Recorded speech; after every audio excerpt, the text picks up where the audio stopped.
السلام عليكم ورحمة الله وبركاته. ازيكم يا حبايبي؟ عاملين ايه؟ يا رب تكونوا بخير وتكونوا بأتم الصحة وأحسن حال. يلا كده سموا الله وصلوا على الحبيب المصطفى. اللهم صل وسلم وبارك عليك يا حبيبي يا رسول الله. شايفين رنا بتعمل ايه؟ طبعا رنا كانت مصوراها من فترة، يعني كان في فرح جنبينا وكده، كانت لابسة فستان وكانت الفرحة مستاعية وكانت قاعدة ترقص على صوت الفرح بره. فرح جنب توريكم وشها وتوريكم المكياج اللي هي حاطاه. كانت فرحانة وانا كنت بقول لها ايه العسل ده يا رنا، ايه الحلاوة دي حبيبتي. كانت بتلف بتوريكم ايه بقى شعرها كده وبتوريكم ايه الفستان. الاطفال طبعا تحب الافراح وتحب كده ايه تلبس بصوا وقاعده قلبي تلف بالفستان. كانت فرحانه خالص. طبعا صوت الفرح كان شغال ربنا يسعدكم يا رب ويخليكم ليا وما تحرمش منكم ابدا.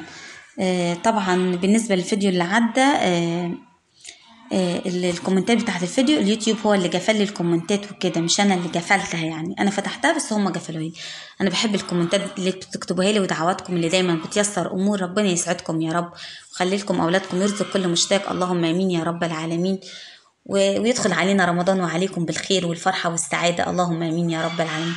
طبعا يا حبايبي نزلت كده على السراير بتاعتي، يعني متخيلوش فرحتي جدي والله العظيم ان انا ان بيجي في سراير في البيت. فرحان والله اكتر من ولادي. قمت كده زي ما انتوا عارفين كلنا بنقوم كده على شغل بيتنا، ننظف بيتنا ونخليه زي الفل. طبعا شغل البيت كده ايه مش بيخلص، فقلت اقوم كده اروق كده السراير واخليها زي الفل. بالنسبة في ناس طبعا كانت بتقول لي، متابعيني طبعا بيقولوا لي يا محمد صوت المكة بيدوشنا، صوت المواعين بيدوشنا، فحاولي تكتمي صوت الفيديو كده وتحطي صوتك انت كده على الفيديو. فقلت بقى اجرب النهارده كده، لو عجبكم الفيديو ان شاء الله احط لكم اعمل كده واحط لكم صوتي انا بس على الفيديو. ما عجبكمش الفيديو خلاص نرجع زي الاول كده ونعمل طبعا ايه ونعمل زي ما كنت بعمل في الاول. ولو عجبكم كده ان شاء الله كده نستمر على طول كده نحط ايه الصوت على الفيديو. يلا بقى اتحمسوا من محمد كده، ولايك حلو للفيديو، كومنت حلو للفيديو. طبعا دعواتكم الحلوة دي اللي بتفرح قلبي، ولكم طبعا بالمسؤول تفكراني مش بتوصل، ده بتوصل والملائكة بترد وبتقول ولكم بالمثل. طبعا يا حبايبي ربنا يخلي لكم أولادكم يا رب ويفرحكم بيهم، اللهم آمين يا رب العالمين. ونزلت كده يا حبايبي على السرير التاني كده، نظافة وترتيب. على فكرة البيت النظيف الملايكة يا حبايبي بتدخله وتدخل الملايكة على ريحة البخور. وانتوا زي ما انتوا عارفين كده، انا مهما كان البيت ابسط من كده وكان على الطوب كنت دايما اكنس وارش واخلي الدنيا زي الفل.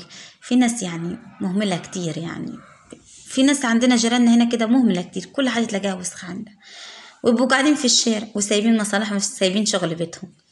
لكن طبعا انا احب اقوم ارتب وانظف واخلي الدنيا زي الفل. مش هتسمعوا صوت رنا مكة النهارده في الفيديو مكة بتطفشني كده بصوتها في الفيديو. طبعا قمت كده على نظافة البيت وكنست العيال، كانوا جايبين لب كده وبرتقان وبقوا يرموا في الارض. قلت لهم ما ينفعش كده، انتوا تبقوا تجيبوا كيس او سلة الزبالة كده جنبيكم تحطوا فيه. بس طبعا ايه العيال طب مهما تقولي مش هيسمعوا الكلام وكده. يلا يعيشوا كده ونعمل لهم كده وتعيشوا كده وربنا يديكم الصحة والعافية كده وتعملوا لهم.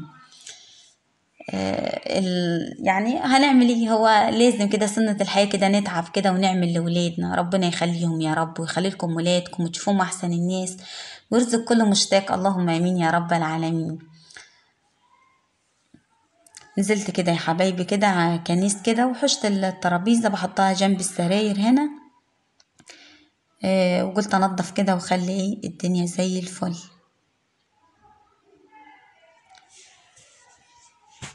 اهو لميته كله كده وجبت ايه جبت السلة من بره كده وقلت ايه ألمه فيها كله. اتمنى الفيديو النهارده بتاع النهارده يعجبكم كده ومفوش اي دوشه خالص.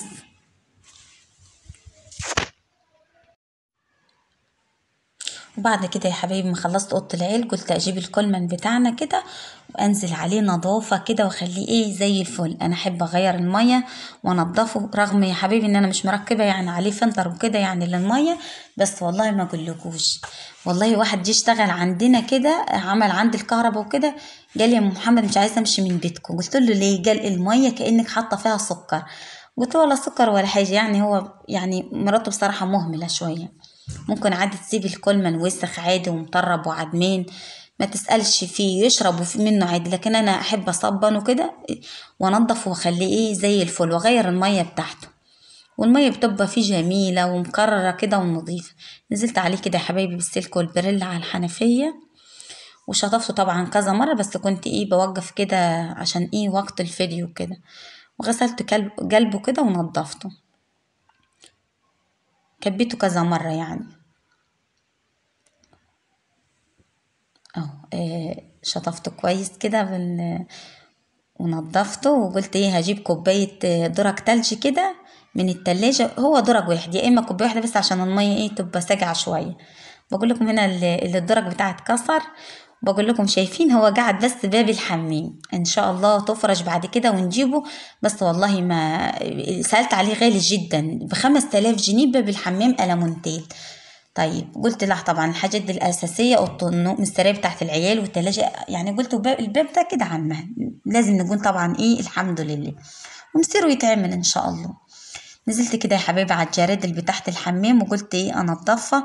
طبعا بدعكهم كده لان المية عندنا ضعيفة، بملاهم بس ايه اطلع منهم للطيور، إيه اغسل منهم الحمام، ارش منهم البيت الجنب التاني يعني، امسح منهم البلاط، بس كده مش بعمل منهم إيه اكتر من كده، مش بعمل يعني ايه بخليهم كده بس. نزلت كده عليهم يا حبيبي شطفتهم كده، وقلت ايه اشطفهم مع الحنفيات كده وامليهم،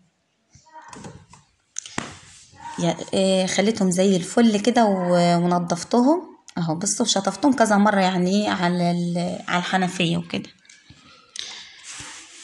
كبيت المية، مفيش بقى صوت مية بقى ايه هيدوشكم اهو، ولا صوت حنفيات كده هتدوشكم، ولا ما تكركبيش يا ام محمد دوشتينا كده. لو عجبكم طبعا يا حبيبي ان انا اعمل فيديوهات على كده هعملها ان شاء الله، او حطت اللي عايزة ان شاء الله كده اعمل الحنفيات دي اشوف. بعد ما خلصت يا حبيبي غسلت الكولمن كده ونضفته ومليته وحطيته كده جوه، كان نضفت المواعين كده، كان عندنا مواعين غسلتها كده وخليتها ايه زي الفل. زي ما انتوا عارفين ام محمد بقى بتحب تحوش بحوش فضلات الاكل بحط السلكة الصغيرة كده وشوية بريل كده، وبحوش ايه فضلات الاكل منهم. وبعدين بجيب شوية مية سخنة من السخان، ما اقولكوش والله العظيم السخان ده روح البيت، روح اي حاجة تجيبيها في البيت ناعمة في البيت روح البيت. وكمان خلى الانبوبة بتقعد معايا فترة جامدة دلوقتي. واي مية سخنة في اي وقت للوضوء وللصلاة لشطيف العيال، يعني ريحني والله العظيم. الحمد لله والشكر لله، ألف حمد وشكر ليك يا رب. طبعا بغسل مواعين طبعا يا حبايبي بمية سخنة وكده، المية السخنة بتجلي المواعين وتخليها نظيفة وبتخليها زي الفل. وحشت طبعا الرماد بتاع النار، الرماد بتاع النار ده بيطلع بسرعة يعني مش بيتعب ولا حاجة، ولا أنا بتعب في المواعين دي يعني، مسافة كده شوية مية سخنة كده هخلي الحاجة زي الفل كده وهتنضف. يلا بقى تقوموا تحمسوا كده من محمد اللي مكسلة على مواعين، مكسلة على بوتاجيز سايباه واسخ. طبعا أنا معايا أشطر أمهاتي وإخواتي وبناتي، عارفة معايا أشطر ناس وأنضف ناس في الدنيا. ربنا يديكم الصحة والعافية وتعيشوا وتعملوا ولادكم يا رب وتشوفوهم أحسن الناس كده. حشت كده يا حبايبي الرماد بتاع الحلة كده ونضفته.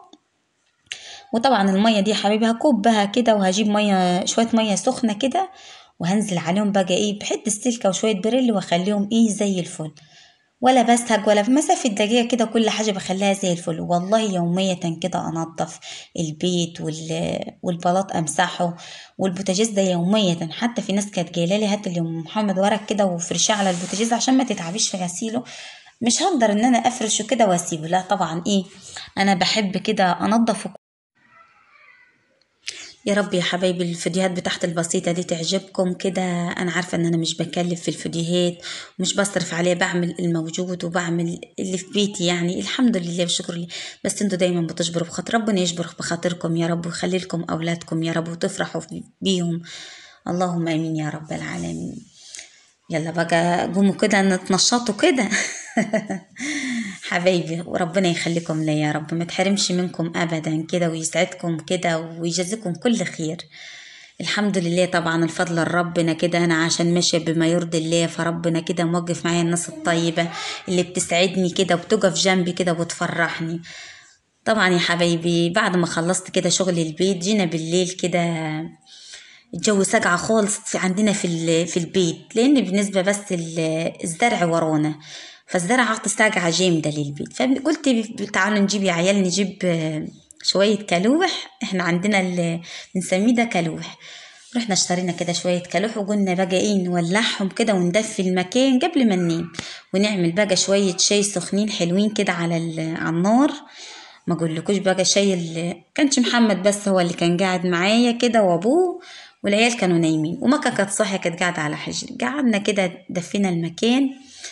وقلت بقى ايه، ندفي المكان كده ونعمل شويه شاي سخنين حلوين كده يدفونا كده بالليل كده في مدخل بيت. معلش يا حبايبي، انا طبعا ولعت في الارض وكده، عايزه بجيب حاجه كده واحط فيها الكالوح كده ونولعه فيها.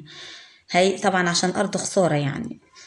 بس طبعا محمد كان حاطط لي تحت الكالوح دول شويه تراب كده، وكان حاطط لي شويه تراب تحت الكالوح، فقلت ايه، نولع في الارض كده وندفى، وحطينا براد الشاي يغلي.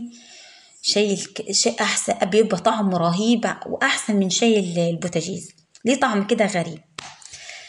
بس اهو يعني جرب يغلي البراد كده، وجبته كده، وقلت ايه، محمد يحب يشرب شاي معايا.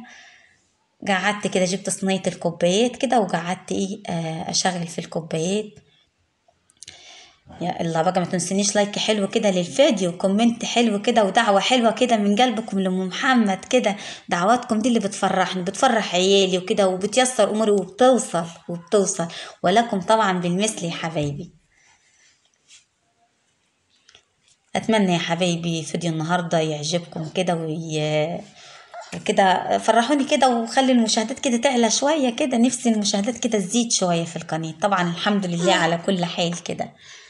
يلا يا حبايبي، أشوفكم كده على خير ومع ألف سلامة.